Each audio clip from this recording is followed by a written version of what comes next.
नमस्कार दोस्तों, आज के इस वीडियो में हम सोमवती अमावस्या की व्रत कथा सुनेंगे। धार्मिक मान्यता के अनुसार सोमवती अमावस्या के दिन पितरों के तर्पण करने से उनकी आत्मा को शांति मिलती है। साथ ही इस दिन स्नान और दान पुण्य का विशेष महत्व है। तो आइए सुनते हैं सोमवती अमावस्या की व्रत कथा। एक गरीब ब्राह्मण परिवार था।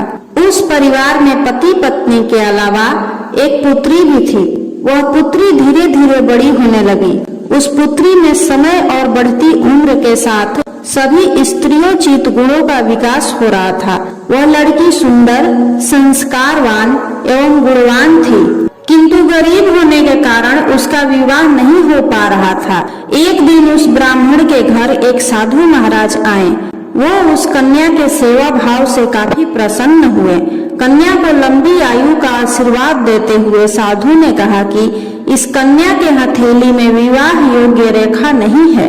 तब ब्राह्मण दंपति ने साधु से उपाय पूछा कि कन्या ऐसा क्या करे कि उसके हाथ में विवाह योग बन जाए। साधु ने कुछ देर विचार करने के बाद अपनी अंतर्दृष्टि से ध्यान करके बताया कि कुछ दूरी पर एक गांव में सोना नाम की धोबिन जाति की एक महिला अपने बेटे और बहू के साथ रहती है, जो बहुत ही आचार विचार और संस्कार संपन्न तथा पति परायण है। यदि यह कन्या उसकी सेवा करे और वह महिला इसकी शादी में अपने मांग का सिंदूर लगा दे, उसके बाद इस कन्या का विवाह हो तो इस कन्या का वैधव्य योग मिट सकता है। साधु ने यह भी बताया कि वह महिला कहीं आती जाती नहीं है। यह बात सुनकर ब्राह्मणी ने अपनी बेटी से धोबिन की सेवा करने की बात कही।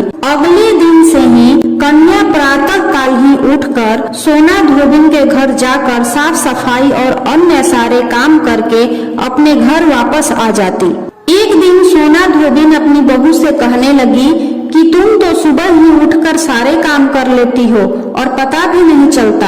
बहू ने कहा, माँ जी, मैंने तो सोचा कि आप ही सुबह उठकर सारे काम खुद ही खत्म कर लेती हैं। मैं तो देर से उठती हूँ। इस पर दोनों सास बहू निगरानी करने लगी कि कौन है जो सुबह ही घर का सारा काम करके चला जाता है। कई दिनों के बाद धोबिन ने देखा कि एक कन्या मुंह अंधेरे घर में आती है और सारे काम करने के बाद चली जाती है। जब वह जाने लगी तो सोना धोबिन उसके पैरों पर गिर पड़ी। पूछने लगी कि आप कौन हैं और इस तरह छुप कर मेरे घर की चाकरी क्यों करती हैं। तब कन्या ने साधु द्वारा कही गई सारी बात बताई। सोना धोबिन पति परायण थी, उसमें तेज था। वह तैयार हो गई। सोना धोबिन के पति थोड़ा अस्वस्थ थे। उसने अपनी बहू से अपने लौट आने तक घर पर ही रहने को कहा। सोना धोबिन ने जैसे ही अपने मांग का सिंदूर उस कन्या की मांग में लगाया, उसका पति मर गया। उसे इस बात का पता चल गया। वह घर से निराजल ही चली थी। यह सोचकर कि रास्ते में कहीं पीपल का पेड़ मिलेगा तो उसे भंवरी देकर और उसकी परिक्रमा करके ही जल ग्रहण करेगी। उस दिन सोमवती अमावस्या थी। ब्राह्मण के घर मिले पूरे पकवान की जगह उसने ईंट के टुकड़ों से 108 बार भंवरी देकर 108 बार पीपल के पेड़ की परिक्रमा की और उसके बाद जल ग्रहण किया। ऐसा करते ही उसके पति के मुर्दा शरीर में वापस जान आ गई। धोबिन का पति वापस जीवित हो उठा। इसलिए सोमवती अमावस्या के दिन से शुरू करके जो व्यक्ति हर अमावस्या के दिन भंवरी देता है, उसके सुख और सौभाग्य में वृद्धि होती है।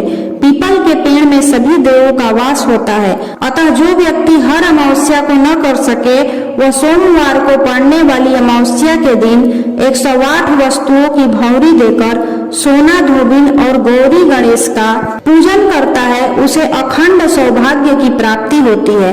उम्मीद है आपको सोमवती अमावस्या की व्रत कथा अच्छी लगी होगी। यदि आपको यह कथा पसंद आई हो तो इसे लाइक करें, वीडियो को ज्यादा से ज्यादा शेयर करें और चैनल को सब्सक्राइब जरूर करें। हर हर महादेव।